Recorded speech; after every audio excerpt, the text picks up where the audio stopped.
Welcome to another edition of the Talk That Talk podcast. I'm your gracious host, the chocolate guy with the $1 million smile, Rob Bruin. This is the podcast where washed up athletes and current athletes get a chance to tell us about how sports has really impacted their careers. Now, just to give you guys a quick update, Talk That Talk podcast is available on all platforms now, and you guys can pick your poison. And I just have to take a moment to talk my shit for a quick second.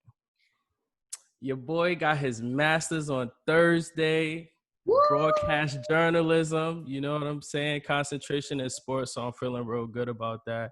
And it's lit, at the Syracuse Elite Newhouse University. So that's just a big thing. So enough of me and on to our guests. We have the quiet but humble head coach for the JV basketball team at Cheraw High School, Ashley Davis. How are you? Well, how are you? Thank you for having me. Absolutely. We couldn't do this without you. How you been feeling? Pretty good. Trying to avoid this heat. Where exactly are you at right now? So I'm in South Carolina. I'm in Cheraw, in a small town in South Carolina. All right, Ash, so I need you to tell us off rip. Do you still have game or are you washed up? Woo! I got a little game. I'm a little rusty. But if you ask my players, they honestly think I played college ball. Like, like you so serious, like you so aggressive when you play against us, coach. Oh, nah. And I'm like, y'all. Because you're not trying to give them no leeway. They need to know. I'm like, when y'all are playing against high school girls, I said, this is the same level of intensity that they're going to bring towards y'all. I said, they're not going to kind of pull back because they may know, like, oh, this is an 8th grader that I'm playing against. No. Nah, it's time to ball up. Right. Nah, that's a fact. So how have you really just been doing as a whole with, being in quarantine and just all the different, crazy injustices that we've been seeing amongst our people? How have you really just been digesting that so far? So I guess quarantine since March? Of course, the school year was still going on. I work at the high school. So it was a bit of a awkward thing. Like, we didn't know what to expect from it. Of course, some girls that I knew that were going to be playing other sports, I knew they were going to be disappointed that they could not, finish out the spring term. But overall, family-wise, self-wise, we just adjusted to it. We knew that we couldn't eat certain things. Well, I've always been a health nut. But like, what type of things you talking about? As far as eating wise? Yeah, that you won't eat. So just couldn't eat certain like fried food or going to different fast food places. Mainly, of course, you're gonna be cooking a lot. So that's what more. Cooking a lot. Make sure I take certain vitamin C supplements. So my sea moss powder, I don't know if you know about sea moss. I'm sure you do. So you a sea moss queen, huh? Not a queen, but crazy with the sea moss. I've been seeing that a lot. But I think it's a good thing. People are being more exposed to it. I've had this powder from this girl from Holistic Heights, I want to say. Matter of fact, she's from New York. Oh, wow. And she has different like flavors that you can kind of order from. So yeah, just trying to, make sure you stay healthy, drink some fresh juices and smoothies and just keep it right. Right. And continue that you do that after quarantine. Be consistent with it at all times. Right. Yeah, that's fair. Other than that, because what's the point? What's the point if you're not going? Yeah. Right. So. Nah, I feel that. Yeah, I just feel like as a whole too, it's been an adjustment for all of us, and these things that's happening, it's not anything out of the norm, right? So I feel like just social media and everyone being willing to pull their phone out is just putting it on a bigger platform, obviously. So it's a lot to digest, and I just think we all have to take our opportunity to do whatever we can to help. You know what I mean? So I just think that that's real important for us as a culture. Period. Right. Most Yeah. definitely. So Ash, I need you to tell me, when did your love for basketball really begin? You know, I have, that is such a long and It's a loaded daunting question. thought to think, Mm-hmm. because I was a softball player. I Mm-hmm. feel like I've been playing softball since maybe the age of what, 8 or so. Okay. But I did play rec ball. Um, so I think that's where of course, got my first start at basketball. And then, we would always, my team would always go to the championship, which is always played in Myrtle Beach. And of What high course, school did you go to? so I went to Cheraw High. Okay. Oh, you Hmm. went to Cheraw High as I well? went to Cheraw. Yes. Yep. Oh, that's lit. Okay, this is dope. All Right. right. So, of course, that rec team that I was a part of at that age, that was like a co-ed team. So, of course, as you continue to get older, you play different levels, but it was always a co-ed team. It was never an all-girls rec team. Yeah. And I think that's where I, kind of learned to kind of, okay, you have to adapt to playing with boys and Mm-hmm. some girls, because they're going to be, of course, more aggressive towards you. So, you can't go to your coach and cry because he pushed you a little harder, or he yelled at you because you didn't catch the ball, or whatever the case may Don't be. be soft, basically. Right, basically. So, but yeah, I'll say rec league is where I really got my first love of basketball. So, Nah, that's fire. yeah. I mean, like you, I think also too, because I mean, at least in New York, we have some clubs called PAL, Hmm. the Police Athletic League. So it's kind of just like rec ball too, where you just represent your town, or you play amongst the best kids within your town, and everybody just get to hold it down and just play within. Um, it would be like on the weekend type thing, or like during the week, and everybody would just get together and play. So I definitely understand what you're saying. What Oh, you're okay. saying, the Okay. Bruin as well. Yeah, Like a it's super dope. community kind of thing. Yeah, just a little community joint where everybody played at. So it was super dope to do that. Yeah. So also tell me, like what's the strongest and the weakest part of your game when you were playing ball? Okay, I'll start with weakness first. Mm-hmm. I'll say the weakest part of my game was not having the strong mindset to know that I can score as well. Okay. That was one of my weak points. I always was a passer. I Mm, always wanted to get my teammates open. involved, yeah. Right. So if I'm giving you that look and I'm looking this way using my peripheral vision, Better I'm slide saying, that way. yeah, please do. So yeah, that was one of my weak points. I remember my dad used to always be in the stands, like, Ashley, shoot the ball. Oh, so Shoot he the was a ball. screamer. Yes. Like he was like, you have it in you, like shoot the ball. He was like, we do this all the time, like shoot. Like it's okay. If you miss, like it's okay. Were I'm you like, nervous, or it's just like you were just instinctively looking to pass first?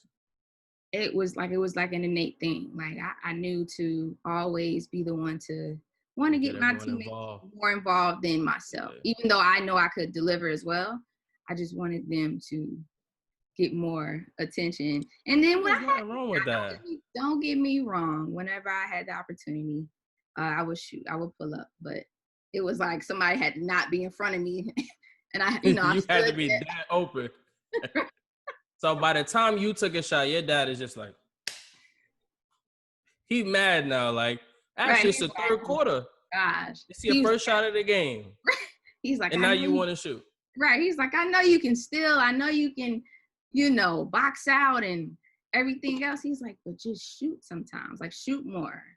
Ash Like, like, nah, I'm trying to get the team involved, Dad. I got this. There's a reason why I got the jersey on and you watching, actually. You feel me? right, right. You're not Nah, you're not playing ball anymore, okay? Just it's funny though, because some parents, they're so committed. Like, they just get into this zone and they just lock in. And for some kids, it just makes the kid nervous. Right. They just, coach, take me out, please, because he's losing his shit right now. Right. They expect their child to either go and above what they used to do, or just not be complacent. So even though it has its pros and cons, but it's just like, okay, sometimes just watch. I need you to be there and support, not screaming and making me nervous. my game, right? Yeah. So for you, did you feel pressure in those moments too, or is it like one of those things where you just got adjusted to your dad doing that? I think in the earlier years, like middle school and maybe my freshman year playing varsity basketball, I was a little pressured because he wanted the best. But after a while, I just got adjusted. It's a blessing that he was able to be there and support and cheer me on. Right. Because So they say black dads ain't shit, and he was in right. the stands. He was holding you down. Oh yeah, he was definitely gonna be there. Yeah, definitely. If he was getting off work late, he was gonna be flying to Cheraw. Right. That's a fact. My dad was like that too. Who was your favorite player coming up? Ooh. It could be women's or men's. It doesn't matter. I was about to say, okay. Yeah, you can do both for me if you want. So I'm gonna say man and woman. Let's see. So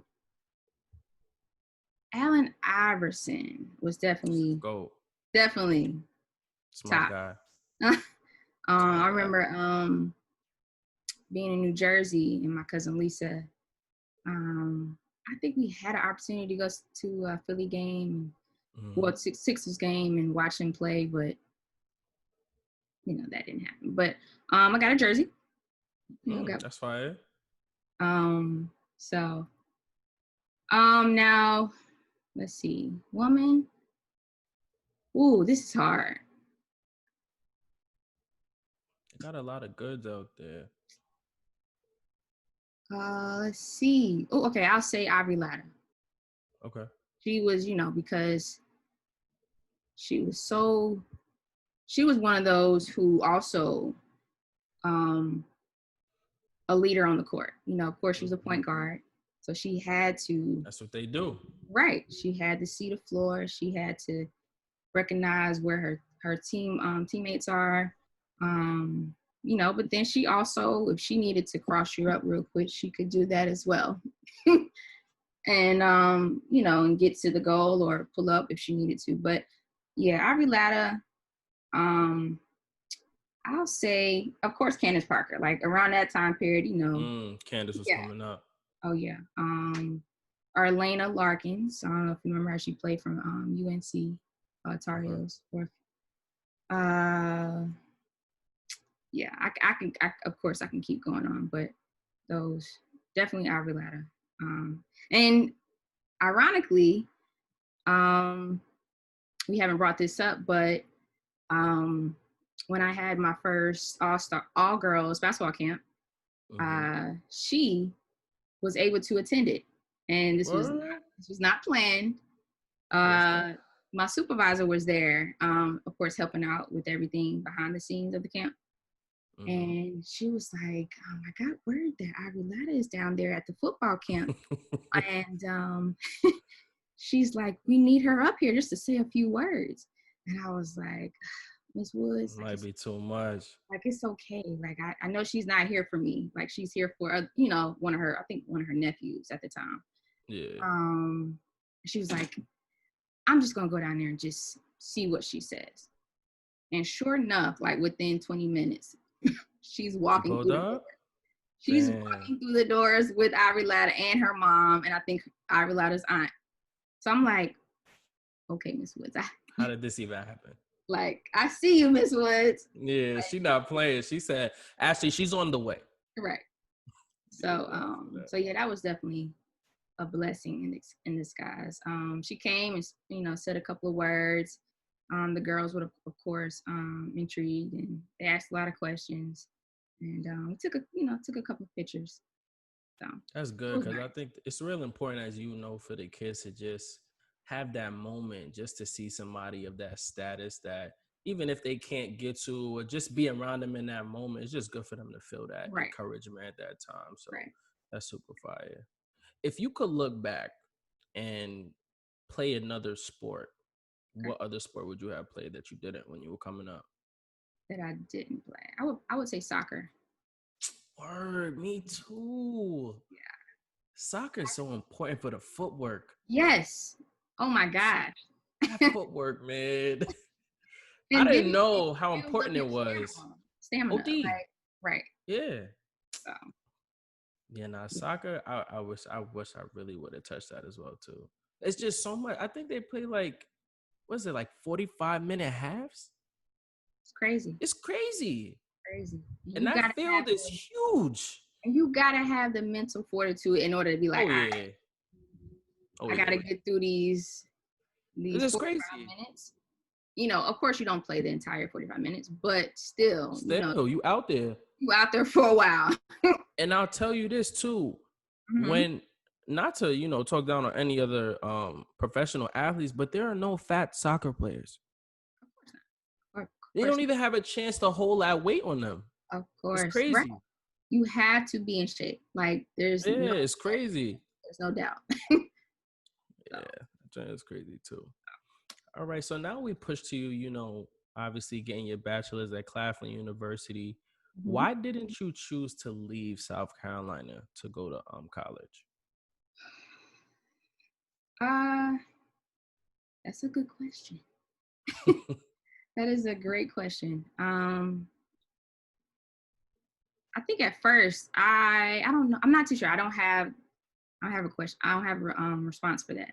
Hmm. Um, but I will tell you that I'm glad I made the decision to stay in South Okay, Carolina and attend an HBCU. that's a fact. Yeah. One of the best experiences I've had ever in my life. You have some of your closest friendships or family, I should say, come from your college, Right. uh, your college friends, I guess I should say. Um, but yeah, so yeah, I don't have an answer for why I didn't move Okay. out.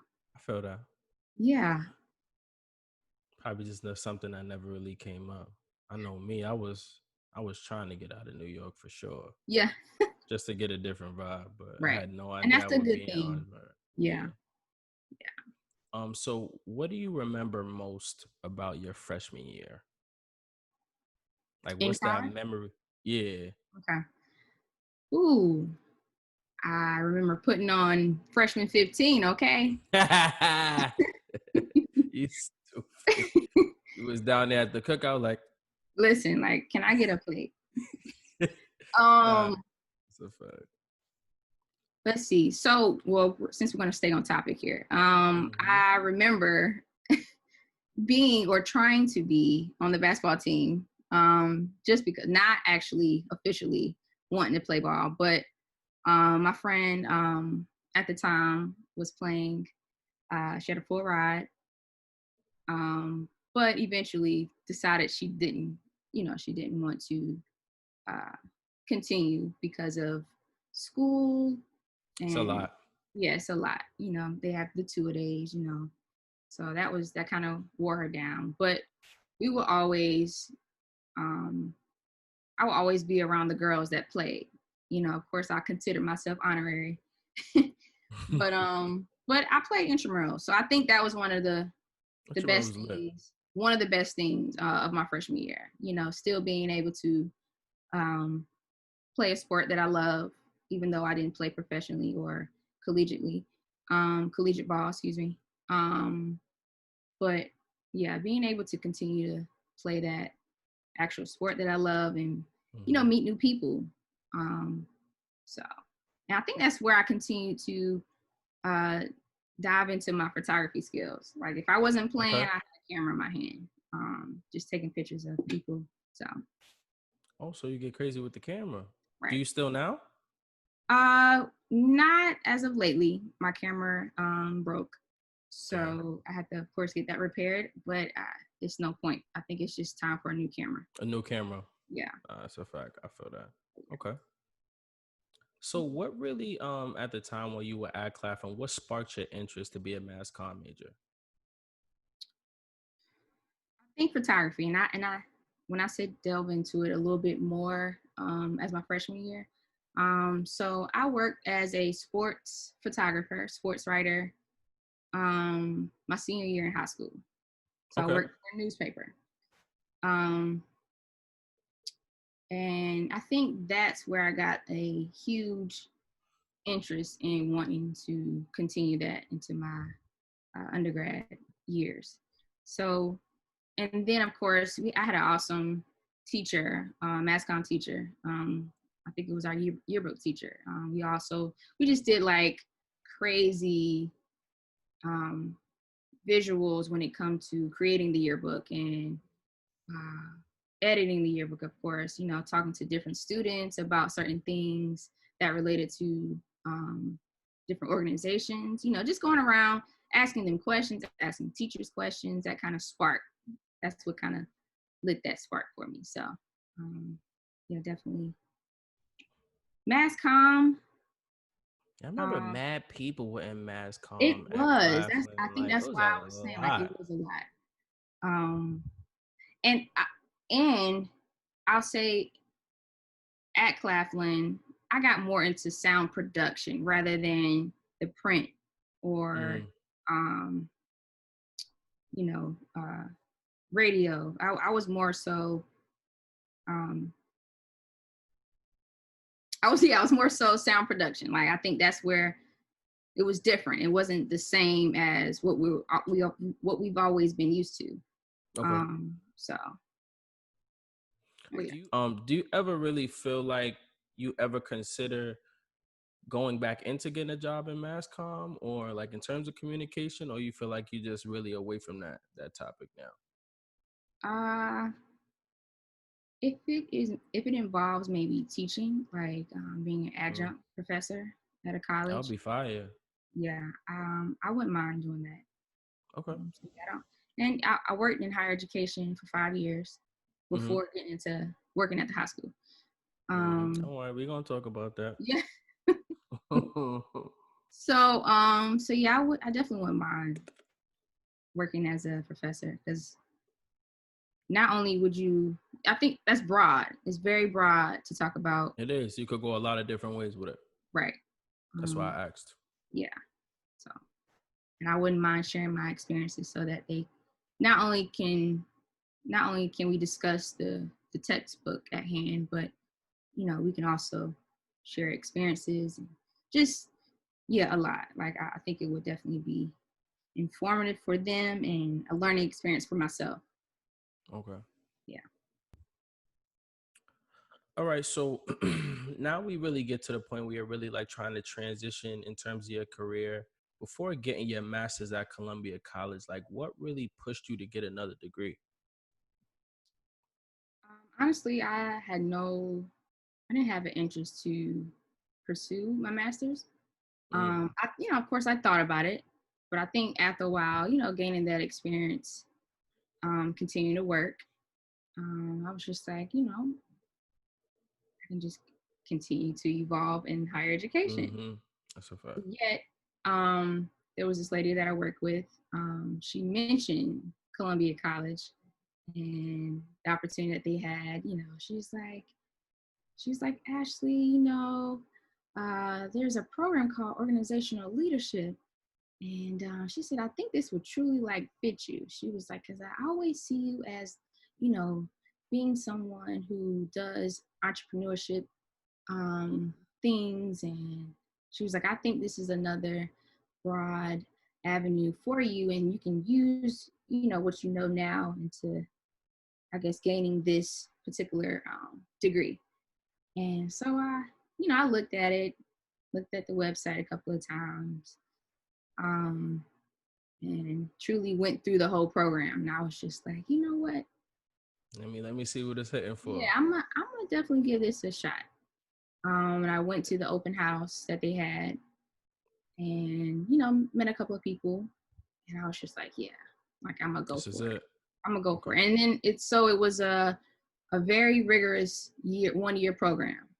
Oh, so yours is Um, accelerated too. right. And you had the opportunity to still work, so it was like a Okay. continuing education, but it's still like a master's degree. Yeah. No, let me not say like it is a master's degree. Mhm. But when I say that, meaning we only met on the weekends. Oh, word? Right. We only met on the Oh. weekends, and of course, we did online stuff that was given to us from the weekend. So yeah, we met on the weekends, and yeah, went from there. So weekends, sometimes we would get up and just have like that program bonding opportunity. And I Mm-hmm. mean, we were like a family. Like it How was about, many of y'all was in that class? yeah, it was about 28 of us. That's not bad. Yeah. Yeah, my class was like 32, so Okay. I already know what you're saying. Yeah, I Yeah. couldn't work. We Yeah. Mm-mm. we really went through some tough experiences throughout that whole year. I won't Give go me, into give it. me. Okay, Oh, well, if so you one can, I don't want you. no, so one of our cohorts just had a really tragic situation to happen to his family. Word? Yeah. Damn. And I think that, we were already close, but that Mm-hmm. truly That brought brought y'all us closer. even closer. Yeah. Yeah. Mm-hmm. So I think from then on, we will always find a way to, whether it was after class, we will always, some of us would go out to eat, or all of us Mm. would go out to eat. So yeah, it was special. Like I love them for life. So Nah, that's dope. a very diverse, very diverse. Had to Yes. drop that diverse. No. Word, Seriously, so like Asian, white people, it's everything. everything. And when I say diverse, I mean, that was a part of my program. We talked about diversity and inclusion. We had different perspectives on it, and I was one, always share my point of view. But a very diverse group of individuals who always didn't see eye to Didn't know eye. how to go. Yeah, that's how that Yeah, we go. had some really tough conversations. We always talk about tough conversations when it comes to the world now with what's going on. Those conversations were I happening mean, then those too. conversations was tough. Like, a couple of times people were in there crying. Um, Word?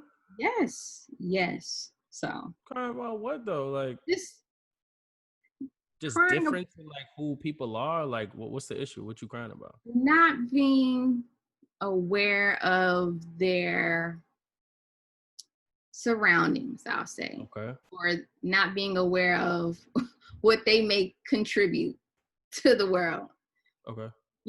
and not more so in a good way. In a bad way. Right. That's the only reason why it's a Right. conversation for real. Right. Yeah. So yeah, those were some tough conversations. But we had one of the best professors to kind of be The mediator. the mediator. She was always saying, "It's okay, let's bring it back. So how do we find a solution for this certain conversation? Or if we can't find a solution, It's cool too. right, it's okay." Yeah. So It's crazy that you say that because after, just completing my program as well, you have so many moments where you just really recognize how different people are. right, And I don't even really think it's a matter of like judging, but it's just like at this moment you need to be aware of the things that you're saying right, and doing. right, You feel me? Because you have some people that are passive, but then you have those that are not. And the thing that was interesting to me is like when you call people out on it, it's like, woe is me. Like, oh, well, I didn't know that. Well, you right, know now. right, Stop that shit. right. Stop. You know what I'm saying? Because you just have to be aware and respectful to other people. Absolutely, absolutely. Yeah, So I I don't think really that's the get beauty of it. Like, if we can, it. And you can't say I didn't tell you. right. Be very clear about that. For real. If we can coexist, like that's that's all I'm for. Like, And as just to be clear, what was your master's in? so my master's was in organizational leadership. Okay. hmm So it was Okay. a master's of arts degree in Okay, that's organizational fire. leadership. So really break down that opportunity when you were working at Northeastern Tech and just how much you enjoyed it and how you think it helped push you or help you transition into being the head coach back at Cheraw.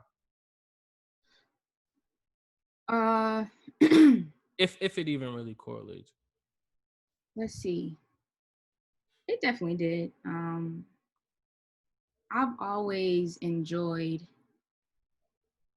like the youth Mm-hmm. and like I wouldn't say senior citizens, but The our our like our older older folk. generation, right? Yeah. Like the in between is us. We're still trying to figure Mm-hmm. things out. I don't even feel like we in between yet, cause we not old. Like I'm not old. I'm I'm not not old. saying we're old. I'm saying like we're I'm not still trying old. to figure things out. Like Yeah, that's we a got fact. everything together before we move on to Mm-hmm. point A or point B, whatever the case may be. But of course, working with youth in the past, and then working with the older generation or people who are still young was um, that was challenging because you didn't know how to, in some cases, you didn't know how to address them when it came Mm-hmm. to certain things that we helped with. So I was a coordinator who worked in a success center. Okay. So mainly what I did was like I was like a testing coordinator as well. So if people were coming in to register for, I don't know if you ever heard the placement test called, what is it called? It's like for job placement.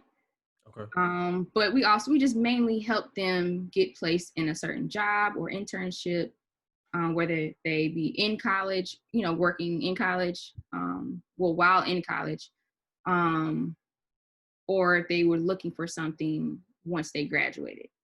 It was very challenging because some people didn't like the really, I guess, nice Ashley. They felt like, oh, you know, She nobody wanted is you to be mean?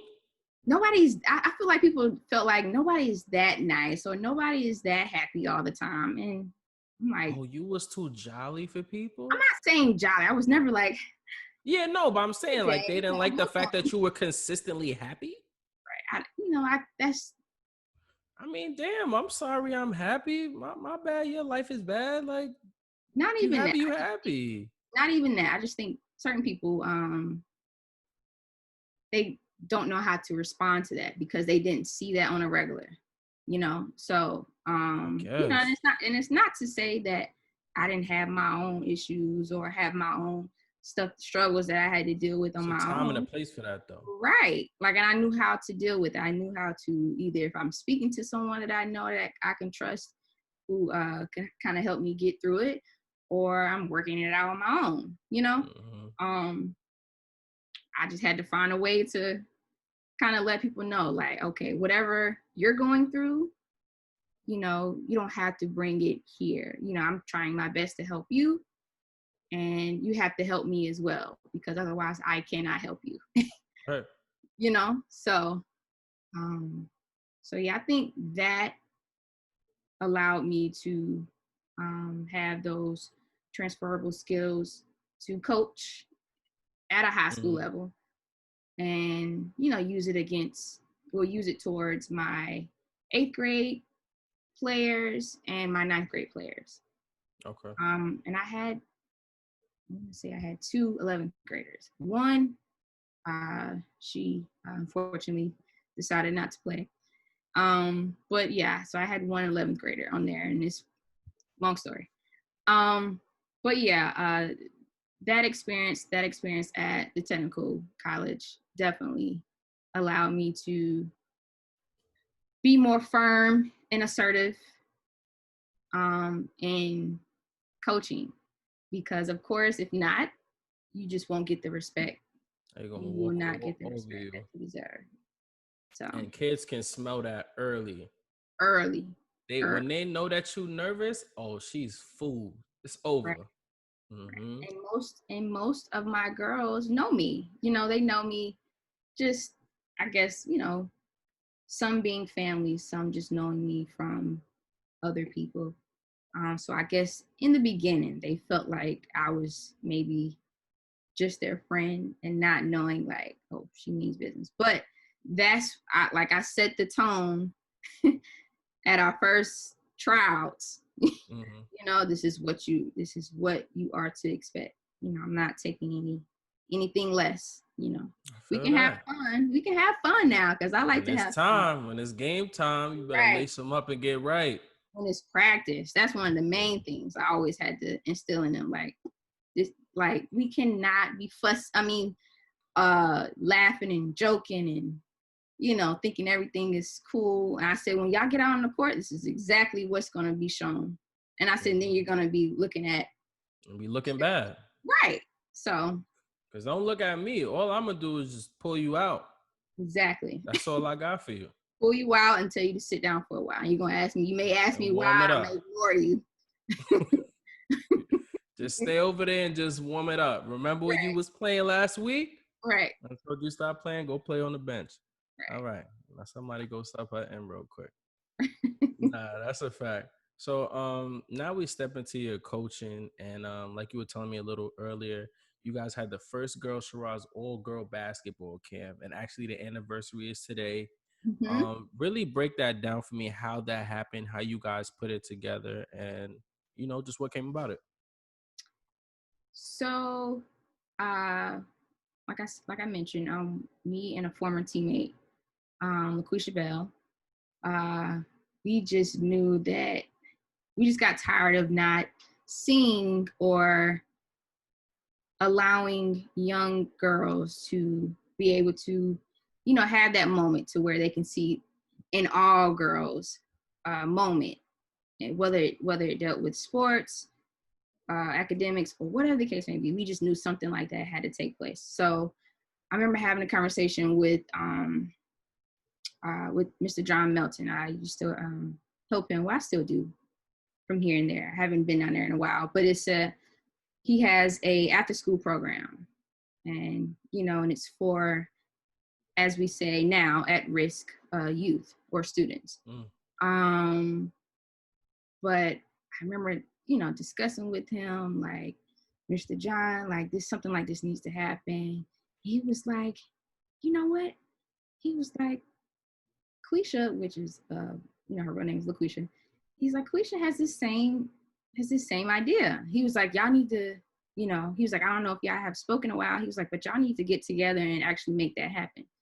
And so this was like early, I want to say February of 2018. And she was working as a athletic director, I want to say. Don't quote me on that. I don't know the official title, but Okay. she worked at the recreation department. So, I'm like, she's there.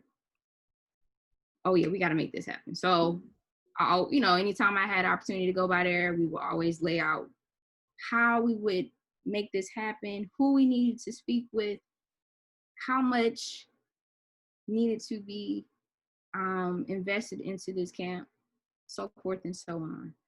And we made it happen. June 28th, 2018. That was the camp. That was the first day. I think it was of course, 1-day camp. We thought about a 3-day camp, but we had to think about our area. It's a small town. So we're like, well, maybe people, had other things to do, or maybe they just wouldn't, want to come the entire 3 days. So we're just like, well, we'll start off with 1 day. And then, we went from there. Like that whole day was a whirlwind. Mm-hmm. Like I was playing behind the scenes. Like I had people, who was like our welcoming person, which was the coach at the time, the head Okay. coach at the time of the varsity girls basketball team. She opened up, and of course, after her, I opened, said a few words, and then I kind of introduced all of the volunteers who was going to be helping at that time.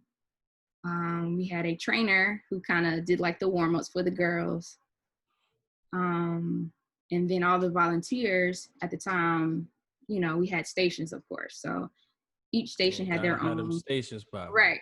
Hmm. So each station had their own little drill, I guess I should say.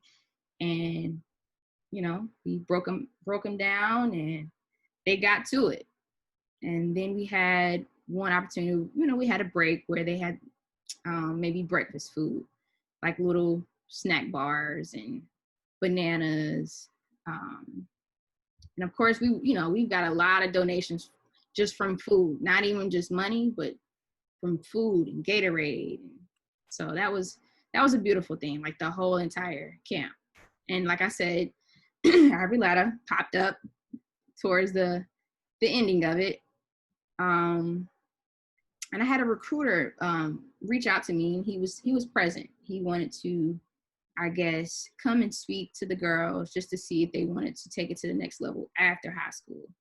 So Mm. he came and spoke and had paperwork for the girls to sign, you know, if they wanted to speak with him. Um, Later on, throughout that month or the next month, whatever the case may be, you know, he laid it all out for them to do so.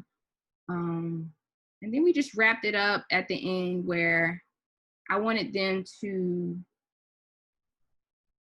let me not say we wanted them to have a personal moment where we had bags for them. This was donated from where I was working at the time, so Northeastern Technical College. So they donated bags. It was we filled it with notebooks, I think hand sanitizers. So, because I was a germaphobe before this pandemic, okay? Um, um, Pencils. I think it was a water bottle in there from them as well. Just a lot. And so towards the end, we allowed them to kind of write in their little journal pad that we had and pretty much discuss like how do they feel about their experience at the camp and what they plan to do with that experience after they leave. So yeah, it was definitely like I after I was able to kind of sit back and like, Just whoa, recollected. It I was was a like, whole whoa. workout. Right. I was like, this was amazing. Like, I'm glad we did it. Like, you know, because that's the first step. You know, once you get it out the way, you know what to look You know how to for. improve, yeah, Right. how to do better So, next time. You right. know, that's super dope because like you were saying before, it's important that the youth have those things, you know, depending on everyone's situation, you don't know where they would have been if they weren't in that moment, Right. you know. And then Exactly. like, you know, you got started in 2018. So I mean, obviously there's a lot is going on now, but Right. hopefully you guys can definitely continue to do that because I know the girls need that. Oh yeah, definitely. Definitely. It's I very hope that important. we can continue. Last year we couldn't do it because I think there was a lot going on. Um, Did they ask about it? some of the Or did they girls not even that, really yeah, notice? because last year you know, I was not an assistant coach. Well, I guess you can consider me that, but I was like considered like a volunteer coach. So I was helping with the varsity girls at the time. And then when the new head girls coach came in, um, you know, I guess he was alerted about me, you know, and just said like, hey, like I need you to be the JV head coach. And I'm like, excuse me, like what? Me? You know? Yes, you, Ashley. Yes, you. And This I is was for like, you. ooh, I said, and after I thought about it for a few, I was like, yeah, I'm I up for could do that challenge. that. Like I'm up for that challenge. Like, and I'm gonna take it with pride too. So Yeah, nah, that's only right. I was literally just about to ask you how that came about. So nah, that's super dope as well. right. So what kind of coach are you? Do you because you just told me, you know, you have different sides to you. Are you screaming at them? Are you walking the sideline consistently? Are you in your chair? What's your coaching style? Oh, like I am assertive but calm. Okay. And that's probably what scares them a little bit because they don't know what to expect. Mm-hmm. It's But nothing worse than a person that's angry but they calm. right. A calm, crazy person. That's a fact. Me crazy. Nah, not at all. Not me. But yeah, I was always one pacing back and forth. I wasn't Mm. like running pacing, but I was But you're always moving. right. I'm definitely moving. Cannot sit down. Like I'm not one to sit down unless I knew my pressure was like sky high. I'm like, all right, Oh, word. you gotta get it Gotta together. chill out. Right, you gotta chill out. Cause you literally out here screaming at these girls like you their parents now. Screaming and just like, just trying to figure out, wait a minute, we went through this so many times in Yeah, practice. they get you to that point because like I did a little bit of coaching for a couple years too. I did a little CYO, but it's just like, what are y'all doing? And then it's like you got the ones that like to giggle a lot. Yes. Meanwhile, you getting your ass bust. You giggling, sit down. Cause I know exactly what you're saying. Cause I caught myself a couple of times like, yo, you gotta chill. You screaming at them, like you. And I was an assistant, so I'm like, you know what, Rob? Let me just sit down and just put my arm around him and let me talk to him because he don't get it right now. Right. Now, I didn't have too many people or players that were kind of giggly at the games. Like when we played, no. In practice, yes. Yeah. And I think that's what kind of bothered me the most. I'm like, now, once again, time is definitely of the essence. You're wasting my time if you're out here consistently giggling. And then once a play is being trying to get, given to you all to learn, and you're giggling, you don't know it. Mm-hmm. And then you on the side trying to ask one of your teammates, what was that real quick? Yeah. Coach Ashley said. Just And listen. so when I catch you talking on the side, then it's like, all right, take off. Then it's like, what? What did I do? Go ahead, go get it in real quick. We'll be right here waiting for you to get back. And you better come back. Go ahead. Give me a couple laps. Like, go ahead. I'll wait. So, but I think after a while, once they got kind of adjusted to how I coach, they was like, all right, we can have fun with Coach Ashley maybe afterwards. We just gotta pay attention and practice. Gotta pay attention. Like, don't try to be smart mouthing me, like trying to be, slick. Like I ain't gonna deal with that. Do you have a lot of that because girls are catty. Yes. Girls are on a different level, like especially middle school. Yeah. I mean, high school. It's like some girls know how to play and some don't. To be honest with you. Yeah. No, to be honest. It's like, yo, when there's like a loose ball, they will all literally jump on top. They're not even trying to get the ball. They're just jumping on top of each other. So it's a little scary because when they don't really know how to play basketball, it's every man for themselves. Right. Now, I didn't have to do too many beginners coaching with the group that I had. I had I want to say four middle schoolers, so four 8th graders. Yeah, I see on the roster you had a couple of 8th graders on there too. Yeah, so we can touch on them in a minute. Girls was heavy on the freshman JV team, and pretty much all of them performed well. Like, good. Of course, you kind of went through the basics with them to kind of refresh their memory, but like they were a group of girls who played well in middle school and then were able to still be coachable in high school.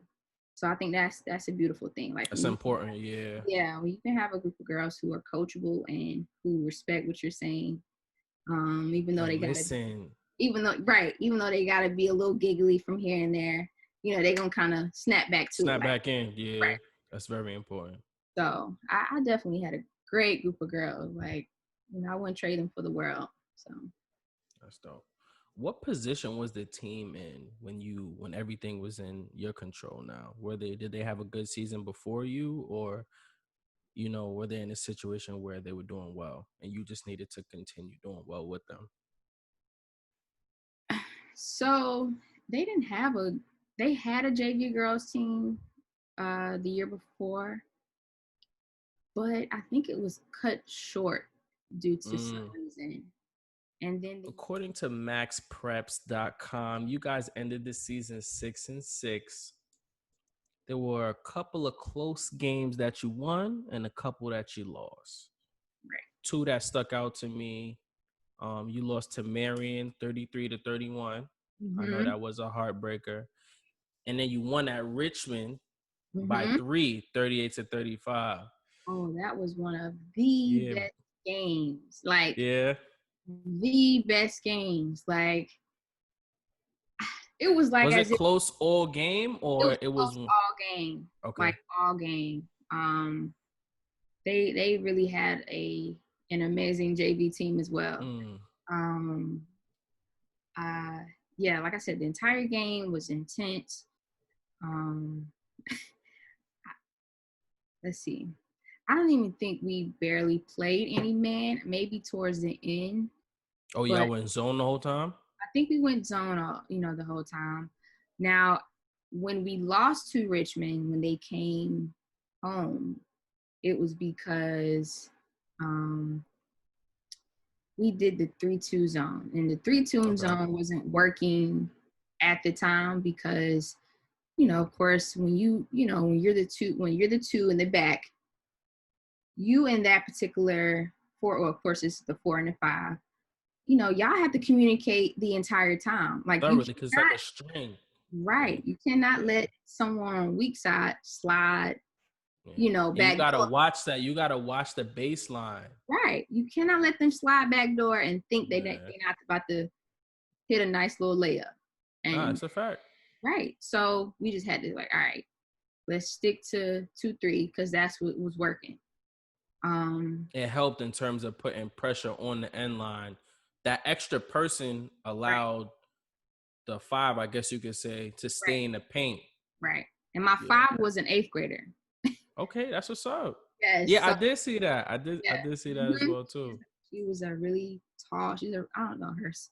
Let me say Madison is like 6. Woo. She's a big girl, like 6'2". 6'1", 6 6'1". word. Okay.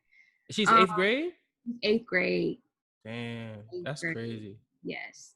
So even though she's played before, she still had to kind of like, okay, I had to learn to play with my height and Mm-hmm. know that, these girls, like they're, not to say they're beneath me, but they're beneath They're me. smaller than you. You a big Right. body out there. You gotta use it.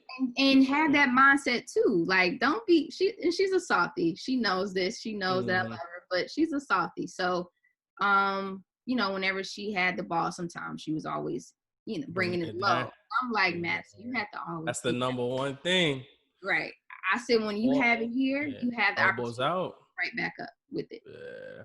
I said, Yeah. use your legs and know that you're capable of scoring. Absolutely. But yeah, that Richmond game, oh my gosh. Had you on your heels.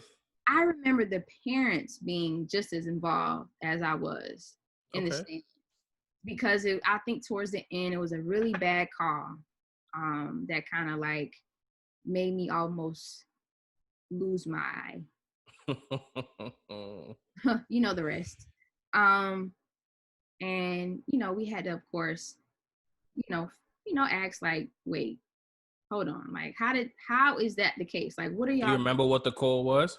I'm not even too sure what the call was. It had to Okay. been like a foul, like just a bad foul that they claimed that we did. Of course, we did a lot of press, so we did a diamond press. So, most of my girls. So I had my point, I want to say, at the top, and At the then top. and the 3, and then the 4 in the back. So the 4 And in the then one back in was back. right. So the 4 in the back. Well, the 4 was at the back, but then the 5 was also pretty much seeing the entire floor. Yeah. So your So, 4 was pretty much like at the free throw line, and your 5 right, was in right. back. Right. And so the 4 and the 5 had to always be the ones who communicated well with those who are in front of them because they can't see behind them. Right. So everything was intentional. I knew exactly who to place where. But I'm assuming when of course the ball is being passed to the corner, you know, that the They point that's shift. you're right, you had to shift quickly. So whoever maybe went to go trap at that particular moment, I don't know if they felt like one of the girls tripped our defenders or so I'm not too sure. I'm not too sure what it was, but it was definitely a play that was like BS, basically. But we definitely ended up winning, and yeah. I know that felt good winning that That on their felt home so court good. too. So good. Yeah, I believe that. So I know you said my Shauna has a nickname, but it's clear that she was one of your 8th graders that were killing it. Mm-hmm. And you, Kayla, break down their games to me and tell me how much you really witnessed their growth this year. Woo. So I'll start with Mojo. So as I just said, her nickname is Mojo. Her coming into playing as a freshman, she was one of those who was always the giggly ones, you know. She knew Giggling it up. Yeah, she knew she had talent, and I mean talent. But she didn't know how to truly hone in on her skills in the beginning, because I think you know, her friends were always kind of just trying to make her be the class clown, if you say, or the basketball clown, if you want to say. But she had to kind of learn, like, okay, if I want to be the best, I have to continue to be serious about my game and work on both my strengths and my weaknesses. And I think one of her weaknesses in the beginning, she worked on it towards the middle of it, was she was always nervous to use her left hand. You know, she could cross you well, but if she had to Got pushed make to a that layup, left. right, if she had to be shifted to the left and trying to go up for a layup, she will always use her right hand. And I'm like, Mojo, you know, you have it. Use that It's left. okay. You have to use it. And I said, you cannot be scared to use it. You know, even during a play, sometimes she would always shift to the right. You know, if we ran a play which was called like red, you know, if she wanted to go the opposite way, she would throw it mainly towards the person else on the left, so she could be on the right. The ball was hit. Pull up. But that's bad too, because the defender already knows what way she's gonna go, and they know which way to keep her from going now. Exactly. I'm like, Mojo, you're good. So that coach over there, he's gonna tell his best player. He's telling them, yeah, push her left. Exactly. So I'm like, we have to continue to help you get better at using your left, or you know, because that's the only way you're gonna be so well rounded in this game, you know. So and Kayla, she was a baller. She didn't mind. She's one that doesn't mind contact. That's good. Right. That's very good. That's important too with young girls. Very. Some of them are so scared of contact, you know, and if you kind of nudge them a little bit, they're on the side like, Coach, but she pushed me and I don't like that. Get right. No. I'm like, y'all. Absorb the contact. I remember having this conversation like in the locker room. I'm like, y'all, you're gonna get pushed, you're gonna get scratched. I said, but if they're not calling it, play through it, please. Play through it. I said, that's the game. That's a part of the game. I said, and if you're allowing them to pretty much get you out of the game, they're doing their job. Yeah. They're doing their Because job. now you can't even fully perform the way I need you to. You Exactly. know. Yep. Yeah. Yeah. But The refs are gonna make bad calls all the time, like you're saying, and that can't keep you from doing what you need to do. They have to leave that to you. right. Is the issue you gotta address, you're gonna address it. You just play ball. Right. You know? Yeah. But Kayla, she's always one, doesn't mind contact. She had a nice 3 on her too. Like you left her open, she was gonna pull up. Okay. That's good. She had a nice good. crossover as well. So yeah, her and Mojo was definitely my top 2 scorers. I peeped that. They did work this year. Both one averaged like 11, the other one averaged like 10. Like I 9, yeah, think it 9. was Mo. Yeah, I think Mojo had like a 16-point game as well this year Mm-hmm. too. Yep. Yeah, see, she's doing work when I look at the stat sheet.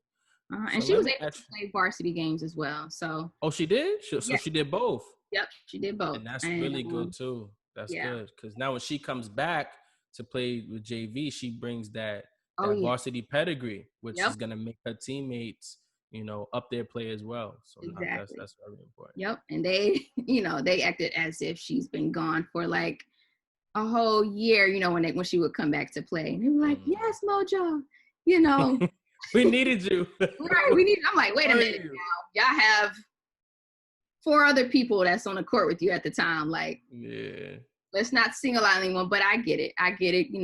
That's who she was. Oh, that's who They're she like, was. nah, coach, she nice. Yeah, that's who We she is. needed her. So, right. Yeah. Her Nah, and you, that's Kayla. yeah. So.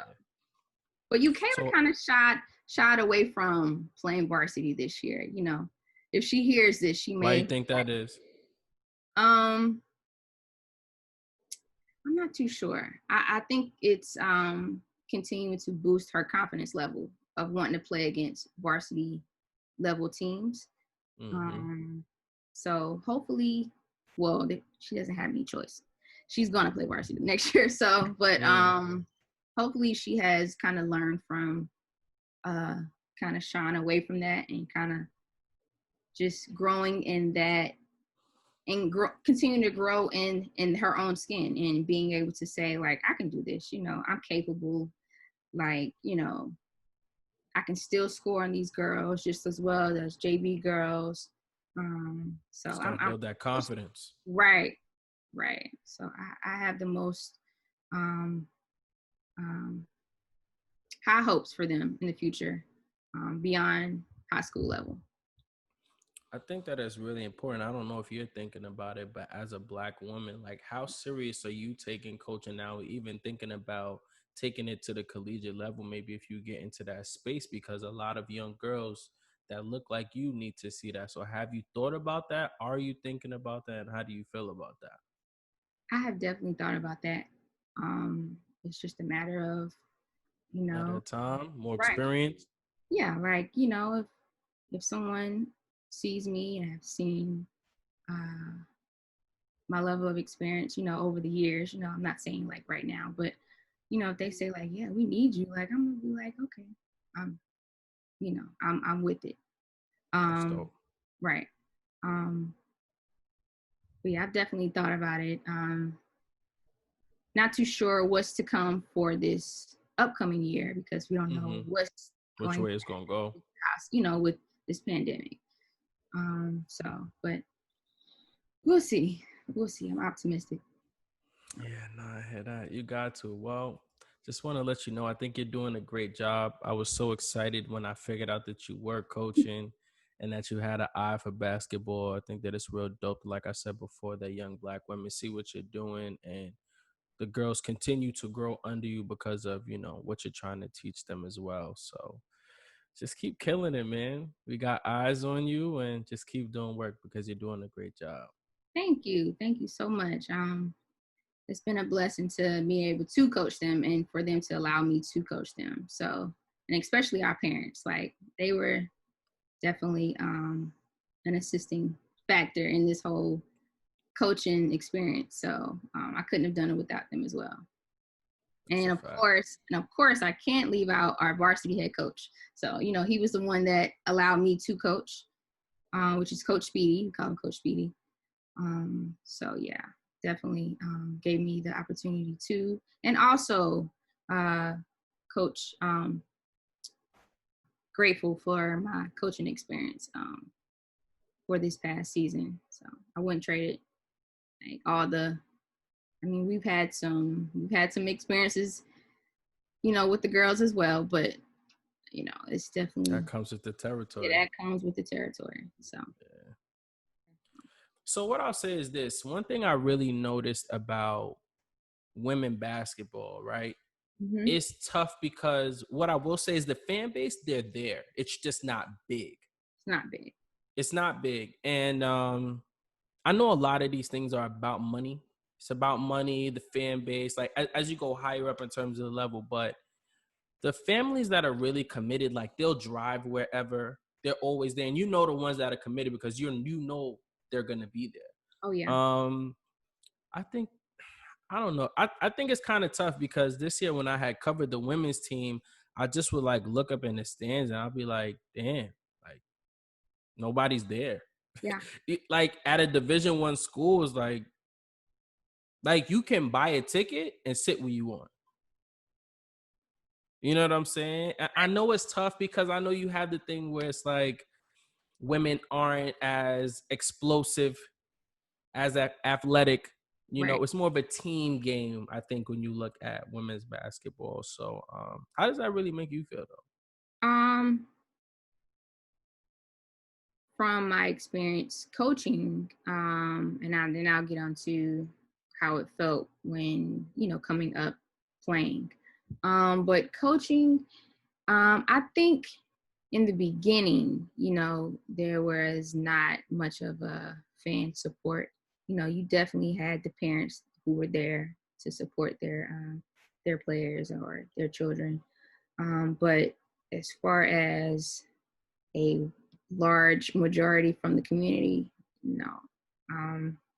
But but I just think uh, when you have someone as myself, like who values, the community at large and wants that support to be shown to our young girls, I feel like the more and more that they see it, I think the more they're like, okay, like she means business, and we need to not only to support the girls, but we need to support her, Mm-hmm.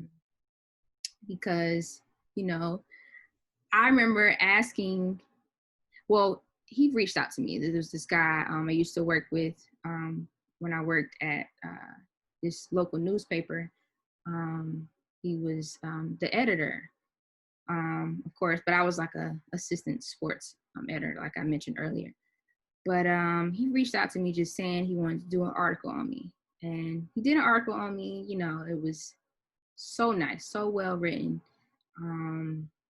But of course, it didn't get. And I'm not to say like it had to get exposure in the community, but it didn't But get it it. didn't. It didn't get it. Even when it was posted in the newspaper, like it was somewhere in the, like way in the back, and Yeah, that's foul, and I bro. get it, it's supposed to be in the sports section, but it wasn't even like somewhere where Where it's visible. right. So he was a little teed off about that, but of course, we That's how do. those things go. And it's like you have to be I think it's like it's a whole nother battle when we think about women's basketball because like I was saying before, it's just not as athletic and some people don't pay attention to it as much. Right. Right. But I think you just have to cater to their audience. Like LeBron is doing a great job right now. I'm not sure if you're aware of what he's doing, but like he literally has like dumped $100 million now into his new business that he's doing. He connected Spring Hill Entertainment and Uninterrupted, which is another one of his media platforms, and they're like being molded together now. And Okay. he's employing at least the all of his employees is like 40% women. He Oh, has a daughter, wow. right? So he sees does. the importance in that. And I mean, everybody was on the Kobe wave with the girl dad thing, but he just understands that, Right. and I think those are the moments and these are the type of situations that will allow us and even the women to take advantage of, different moments like that. So I mean, there are people out there. I just think Oh yeah. it's one of those topics. It's just going to take work. Yeah. It's going to Oh, take serious work to get it done. It's not right. going to happen overnight by any means. Oh no. you know. I think, and I guess to touch more on that subject, it's just one of those things like where you just have to continue to do the work, Yeah, and that's it. You have to.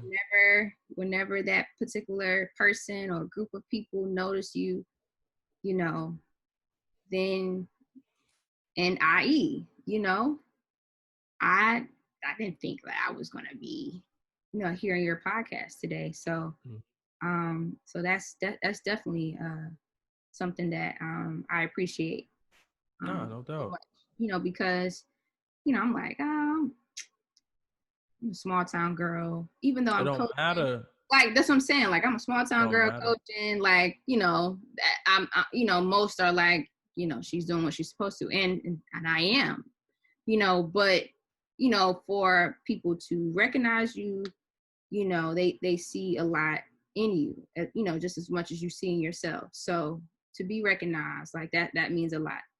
And to touch more on I guess the acknowledgement of women's athletics, particularly basketball. When it comes to Kobe and his daughter Gigi, I remember prior to that tragic passing, I remember always telling my girls like, y'all, did y'all see Gigi? Did y'all see Gigi on the court? She was Like killing it. she was killing it, and I She was will doing always work. show the videos like of how well she handled herself on the court. Like she had such great composure when she dribbled the ball or when she attacked the rim. And I always, for the ones who truly wanted to continue to soak in that Be in that knowledge, those situation. are the right, those are the ones I showed it to. But I think all of that clicked in when when the passing of Gigi and Kobe happened, and it was, matter of fact, this was one of our last games. Okay. I wore a no, this is not one of our last games. This was like middle. I wore a purple like blouse, right? And of course, I'm always dressy if I'm not in one of our high school sport polo shirts. All right. But in the beginning, I talked about like the 5 principles of Mamba. You know, Mm. um, I went over that before the game, and just talked about what Kobe was trying to do for women athletics, and what we should continue to pay attention to.